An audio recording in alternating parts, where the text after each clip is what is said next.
السلام علیکم ورحمۃ اللہ وبرکاتہ۔ آج کا ویڈیو نواقض وضو کے بارے میں ہے،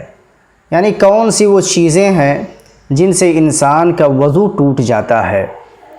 چند چیزیں ایسی ہیں جو اگر انسان وضو کرے اور وضو کے بعد اگر اسے ان چیزوں میں سے کوئی ایک بھی لاحق ہو جائے، ایک چیز بھی اگر اس کے ساتھ پیش آئے تو اس کا وضو ٹوٹ جاتا ہے اور نماز کے لیے اسے پھر سے وضو کو دہرانا پڑے گا۔ تو آئیے ہم جانتے ہیں کہ وہ کون سی چیزیں ہیں جن سے انسان کا وضو ٹوٹتا ہے۔ تو سب سے پہلی چیز ہے الخارج من السبیلین، انسان کے دونوں راستوں سے جو کچھ بھی نکلے اس سے وضو ٹوٹ جاتا ہے۔ دونوں راستوں سے مراد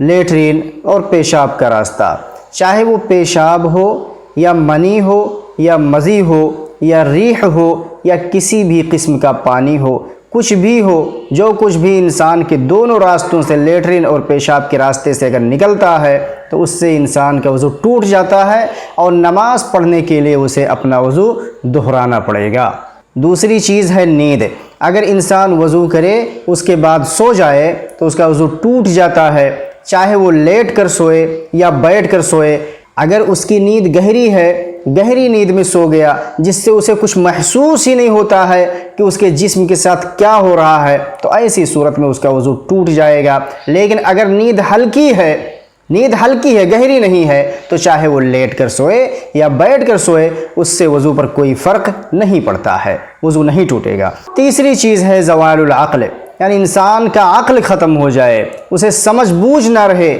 وہ ہوش میں نہ رہے، تو ایسی صورت میں بھی اس کا وضو ٹوٹ جاتا ہے، چاہے وہ نشے کی وجہ سے ہو، یعنی بہت زیادہ نشہ کر لیا جس سے وہ ہوش ہی میں نہیں ہے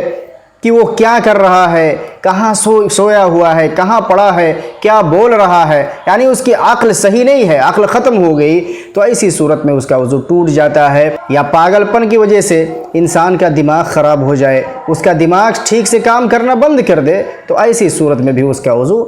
ٹوٹ جاتا ہے۔ کسی بھی وجہ سے اگر انسان کے عقل میں، انسان کے سمجھنے اور بوجھنے کی صلاحیت میں، اس کے دماغ میں اگر کوئی خلل واقع ہو جائے تو اس کا وضو باقی نہیں رہتا ہے، وضو ٹوٹ جاتا ہے۔